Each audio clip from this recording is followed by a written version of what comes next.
Chapter 5. When I came home to West Egg that night, I was afraid for a moment that my house was on fire. 2 o'clock, and the whole corner of the peninsula was blazing with light, which fell unreal on the shrubbery and made thin, elongating glints upon the roadside wires. Turning a corner, I saw that it was Gatsby's house, lit from tower to cellar. At first I thought it was another party, a wild rout that had resolved itself into hide-and-go-seek or sardines in the box with all the house thrown open to the game. But there wasn't a sound, only wind in the trees, which blew the wires and made the lights go off and on again as if the house had winked into the darkness. As my taxi groaned away, I saw Gatsby walking toward me across his lawn. "Your place looks like the World's Fair," I said. "Does it?" He turned his eyes toward it absently. "I've been glancing into some of the rooms. Let's go to Coney Island, old sport, in my car." "It's too late." "Well, suppose we take a plunge in the swimming pool. I haven't made use of it all summer." "I've got to go to bed." "All right." He waited, looking at me with suppressed eagerness. "I talked with Miss Baker," I said after a moment. "I'm going to call up Daisy tomorrow and invite her over here to tea." "Oh, that's all right," he said carelessly. "I don't want to put you to any trouble." "What day would suit you?" "What day would suit you?" he corrected me quickly. "I don't want to put you to any trouble, you see." "How about the day after tomorrow?" He considered for a moment, then, with reluctance, "I want to get the grass cut," he said. We both looked down at the grass. There was a sharp line where my ragged lawn ended, and the darker, well-kept expanse of his began. I suspected that he meant my grass. "There's another little thing," he said uncertainly and hesitated. "Would you rather put it off for a few days?" I asked. "Oh, it isn't about that. At least—" He fumbled with a series of beginnings. "Why, I thought, why, look here, old sport, you don't make much money, do you?" "Not very much." This seemed to reassure him, and he continued more confidently. "I thought you didn't, if you'll pardon my— You see, I carry on a little business on the side, a sort of sideline, you understand. And I thought that if you don't make very much, you're selling bonds, aren't you, old sport?" "Well, this would interest you. It wouldn't take up much of your time, and you might pick up a nice bit of money. It happens to be a rather confidential sort of thing." I realize now that, under different circumstances, that conversation might have been one of the crises of my life. But because the offer was obviously and tactlessly for a service to be rendered, I had no choice except to cut him off there. "I've got my hands full," I said. "I'm much obliged, but I couldn't take on any more work." "You wouldn't have to do any business with Wolfsheim." Evidently he thought that I was shying away from the connection mentioned at lunch, but I assured him he was wrong. He waited a moment longer, hoping I'd begin a conversation, but I was too absorbed to be responsive, so he went unwillingly home. The evening had made me light-headed and happy. I think I walked into a deep sleep as I entered my front door. So I don't know whether or not Gatsby went to Coney Island, or for how many hours he glanced into rooms while his house blazed gaudily on. I called up Daisy from the office next morning and invited her to come to tea. "Don't bring Tom," I warned her. "What?" "Don't bring Tom." "Who is Tom?" she asked innocently. The day agreed upon was pouring rain. At 11 o'clock, a man in a raincoat dragging a lawnmower tapped at my front door and said that Mr. Gatsby had sent him over to cut my grass. This reminded me that I had forgotten to tell my Finn to come back, so I drove into West Egg Village to search for her among soggy whitewashed alleys and to buy some cups and lemons and flowers. The flowers were unnecessary, for at 2 o'clock a greenhouse arrived from Gatsby's with innumerable receptacles to contain it. An hour later the front door opened, nervously, and Gatsby in a white flannel suit, silver shirt, and gold-colored tie hurried in. He was pale, and there were dark signs of sleeplessness beneath his eyes. "Is everything all right?" he asked immediately. "The grass looks fine, if that's what you mean." "What grass?" he inquired blankly. "Oh, the grass in the yard." He looked out the window at it, but judging from his expression, I don't believe he saw a thing. "Looks very good," he remarked vaguely. "One of the papers said they thought the rain would stop about 4. I think it was the Journal." Have you got everything you need in the shape of tea? I took him into the pantry, where he looked a little reproachfully at the Finn. Together we scrutinized the 12 lemon cakes from the delicatessen shop. Will they do? I asked. Of course, they're fine, and he added hollowly, old sport. The rain cooled about 3:30 to a damp mist, through which occasional thin drops swam like dew. Gatsby looked with vacant eyes through a copy of Clay's Economics, starting at the finished tread that shook the kitchen floor, and peering towards the bleared windows from time to time, as if a series of invisible but alarming happenings were taking place outside. Finally, he got up and informed me, in an uncertain voice, that he was going home. Why's that? Nobody's coming to tea. It's too late. He looked at his watch as if there was some pressing demand on his time elsewhere. I can't wait all day. Don't be silly, it's just 2 minutes to 4. He sat down miserably as if I had pushed him, and simultaneously there was the sound of a motor turning into my lane. We both jumped up, and a little harrowed myself, I went out into the yard. Under the dripping, bare lilac trees, a large open car was coming up the drive. It stopped. Daisy's face, tipped sideways beneath a 3-cornered lavender hat, looked out at me with a bright, ecstatic smile. Is this absolutely where you live, my dearest one? The exhilarating ripple of her voice was a wild tonic in the rain. I had to follow the sound of it for a moment, up and down with my ear alone before any words came through. A damp streak of hair lay like a dash of blue paint across her cheek, and her hand was wet with glistening drops as I took it to help her from the car. Are you in love with me? She said low in my ear, or why did I have to come alone? That's the secret of Castle Rackrent. Tell your chauffeur to go far away and spend an hour. Come back in an hour, Ferdy. Then, in a grave murmur, his name is Ferdy. Does the gasoline affect his nose? I don't think so, she said innocently. Why? We went in. To my overwhelming surprise, the living room was deserted. Well, that's funny, I exclaimed. What's funny? She turned her head as there was a light, dignified knocking at the front door. I went out and opened it. Gatsby, pale as death, with his hands plunged like weights in his coat pockets, was standing in a puddle of water, glaring tragically into my eyes.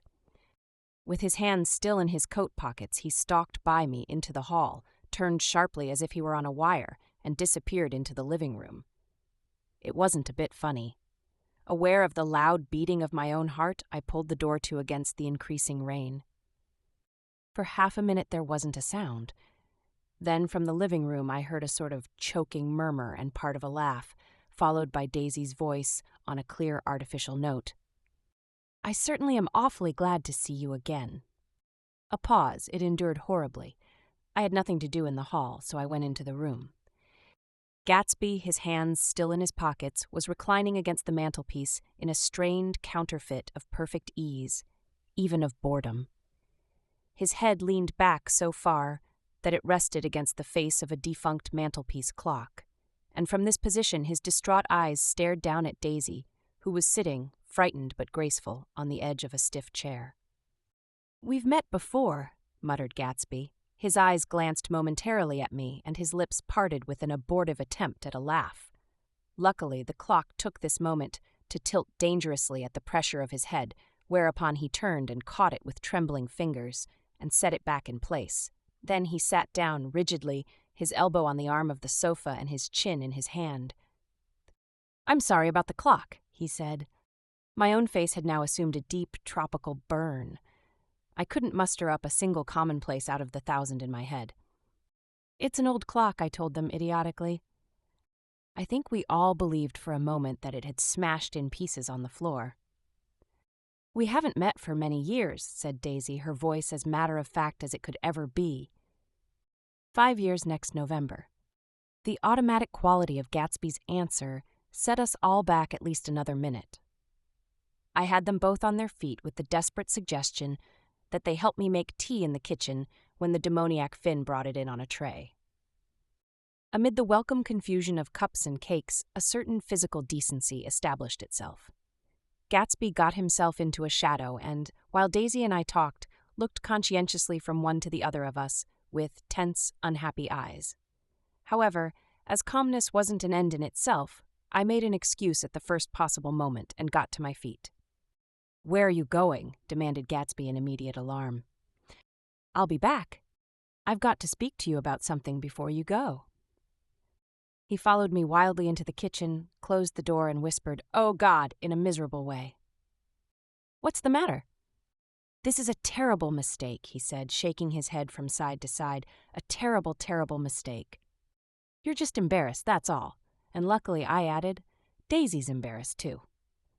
"She's embarrassed?" he repeated incredulously. "Just as much as you are. Don't talk so loud. You're acting like a little boy," I broke out impatiently. "Not only that, but you're rude. Daisy's sitting in there all alone." He raised his hand to stop my words, looked at me with unforgettable reproach, and, opening the door cautiously, went back into the other room. I walked out the back way, just as Gatsby had when he had made his nervous circuit of the house half an hour before, and ran for a huge black-knotted tree, whose massed leaves made a fabric against the rain. Once more it was pouring, and my irregular lawn, well shaved by Gatsby's gardener, abounded in small, muddy swamps and prehistoric marshes. There was nothing to look at from under the tree except Gatsby's enormous house, so I stared at it like Kant at his church steeple for half an hour. A brewer had built it early in the period craze, a decade before, and there was a story that he'd agreed to pay 5 years' taxes on all the neighboring cottages if the owners would have their roofs thatched with straw. Perhaps their refusal took the heart out of his planned meagle. Found a family, he went into an immediate decline. His children sold his house with the black wreath still on the door. Americans, while willing, even eager to be serfs, have always been obstinate about being peasantry. After half an hour, the sun shone again, and the grocer's automobile rounded Gatsby's drive with the raw material for his servant's dinner. I felt sure he wouldn't eat a spoonful. A maid began opening the upper windows of his house, appeared momentarily in each, and leaning from the large central bay, spat meditatively into the garden. It was time I went back. While the rain continued, it had seemed like the murmur of their voices, rising and swelling a little now and then with gusts of emotion. But in the new silence, I felt that silence had fallen within the house, too.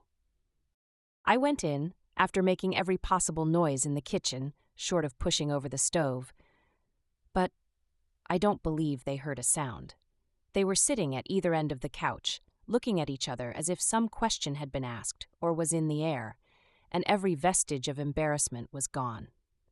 Daisy's face was smeared with tears, and when I came in, she jumped up and began wiping at it with her handkerchief before a mirror. But there was a change in Gatsby that was simply confounding. He literally glowed. Without a word or a gesture of exultation, a new well-being radiated from him and filled the little room. "Oh, hello, old sport," he said, as if he hadn't seen me for years. I thought for a moment he was going to shake hands. "It stopped raining?" "Has it?" When he realized what I was talking about, that there were twinkle bells of sunshine in the room, he smiled like a weatherman, like an ecstatic patron of recurrent light, and repeated the news to Daisy. "What do you think of that? It stopped raining." "I'm glad, Jay." Her throat, full of aching, grieving beauty, told only of her unexpected joy. "I want you and Daisy to come over to my house," he said. "I'd like to show her around." "You're sure you want me to come?" "Absolutely, old sport." Daisy went upstairs to wash her face, too late, I thought, with humiliation of my towels, while Gatsby and I waited on the lawn. "My house looks well, doesn't it?" he demanded. "See how the whole front of it catches the light." I agreed that it was splendid. "Yes." His eyes went over it, every arched door and square tower. "It took me just 3 years to earn the money that bought it." "I thought you inherited your money." "I did, old sport," he said automatically, "but I lost most of it in the big panic, the panic of the war." I think he hardly knew what he was saying, for when I asked him what business he was in, he answered, "That's my affair," before he realized that it wasn't an appropriate reply. "Oh, I've been in several things," he corrected himself. "I was in the drug business, and then I was in the oil business, but I'm not in either one now." He looked at me with more attention. "Do you mean you've been thinking over what I proposed the other night?" Before I could answer, Daisy came out of the house and 2 rows of brass buttons on her dress gleamed in the sunlight. "That huge place there?" she cried, pointing. "Do you like it?" "I love it, but I don't see how you live there all alone." "I keep it always full of interesting people, night and day, people who do interesting things, celebrated people." Instead of taking the shortcut along the Sound, we went down to the road and entered by the big postern. With enchanting murmurs, Daisy admired this aspect or that of the feudal silhouette against the sky, admired the gardens, the sparkling odor of jonquils and the frothy odor of hawthorn and plum blossoms, and the pale gold odor of kiss me at the gate. It was strange to reach the marble steps and find no stir of bright dresses in and out the door, and hear no sound but bird voices in the trees. And inside, as we wandered through Marie Antoinette music rooms and restoration salons, I felt that there were guests concealed behind every couch and table, under orders to be breathlessly silent until we had passed through.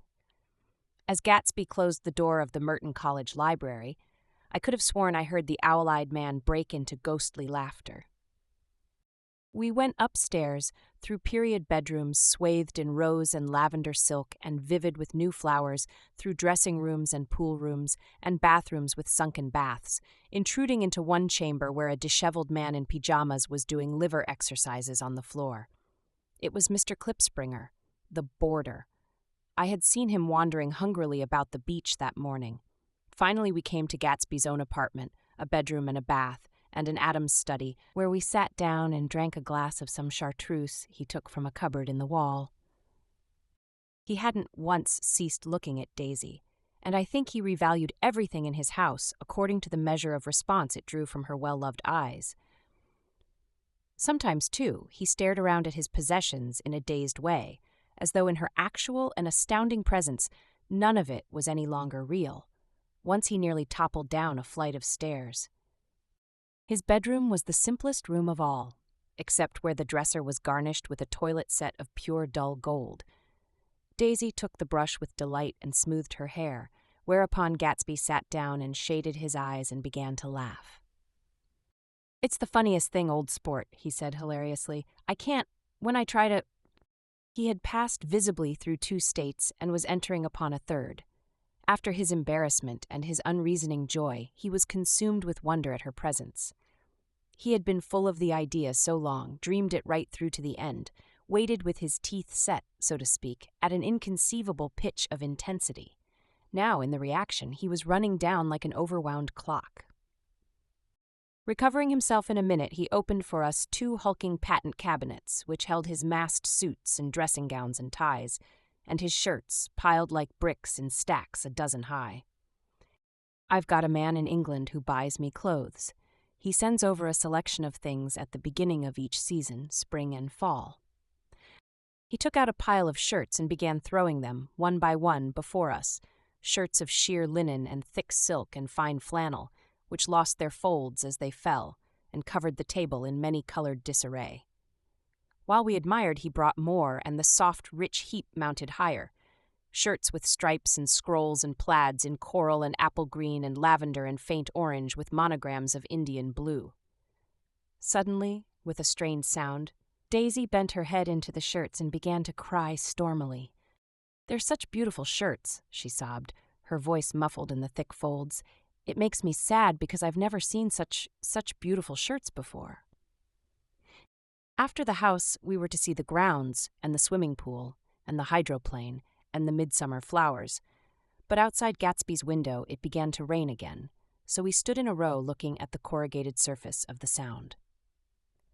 "If it wasn't for the mist, we could see your home across the bay," said Gatsby. "You always have a green light that burns all night at the end of your dock."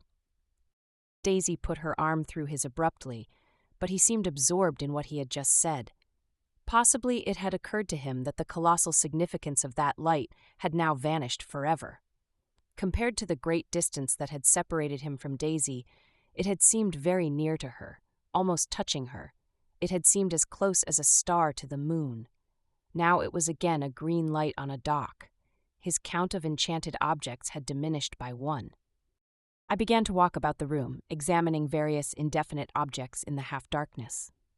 A large photograph of an elderly man in yachting costume attracted me, hung on the wall over his desk. "Who's this?" That's Mr. Dan Cody, old sport." The name sounded faintly familiar. "He's dead now. He used to be my best friend years ago." There was a small picture of Gatsby, also in yachting costume, on the bureau. Gatsby with his head thrown back defiantly, taken apparently when he was about 18. "I adore it," exclaimed Daisy. "The pompadour. You never told me you had a pompadour or a yacht."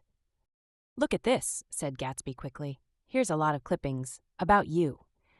They stood side by side examining it. I was going to ask to see the rubies when the phone rang, and Gatsby took up the receiver. "Yes. Well, I can't talk now. Old sport. I said a small town. He must know what a small town is. Well, he's no use to us if Detroit is his idea of a small town." He rang off. "Come here quick," cried Daisy at the window. The rain was still falling, but the darkness had parted in the west, and there was a pink and golden billow of foamy clouds above the sea. "Look at that," she whispered, and then after a moment, "I'd like to just get one of those pink clouds and put you in it and push you around."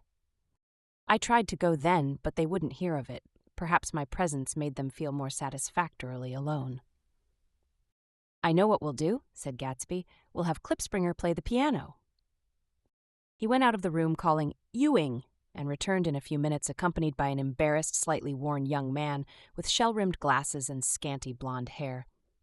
He was now decently clothed in a sports shirt, open at the neck, sneakers and duck trousers of a nebulous hue. "Did we interrupt your exercise?" inquired Daisy politely. "I was asleep," cried Mr. Klipspringer in a spasm of embarrassment. "That is, I'd been asleep, then I got up." "Klipspringer plays the piano," said Gatsby, cutting him off. "Don't you Ewing, old sport?" "I don't play well. I don't hardly play at all. I'm all out of prac." "We'll go downstairs," interrupted Gatsby. He flipped a switch. The gray windows disappeared as the house glowed full of light. In the music room, Gatsby turned on a solitary lamp beside the piano. He lit Daisy's cigarette from a trembling match and sat down with her on a couch far across the room, where there was no light save what the gleaming floor bounced in from the hall. When Klipspringer had played The Love Nest, he turned around on the bench and searched unhappily for Gatsby in the gloom. "I'm all out of practice, you see. I told you I couldn't play. I'm all out of prac." "Don't talk so much, old sport," commanded Gatsby. "Play." "In the morning. In the evening. Ain't we got fun?" Outside the wind was loud and there was a faint flow of thunder along the sound. All the lights were going on in West Egg now. The electric trains, men carrying, were plunging home through the rain from New York. It was the hour of a profound human change, and excitement was generating on the air. One thing's sure and nothing's surer. The rich get richer and the poor get children. In the meantime, time. As I went over to say goodbye, I saw that the expression of bewilderment had come back into Gatsby's face, as though a faint doubt had occurred to him as to the quality of his present happiness. Almost 5 years.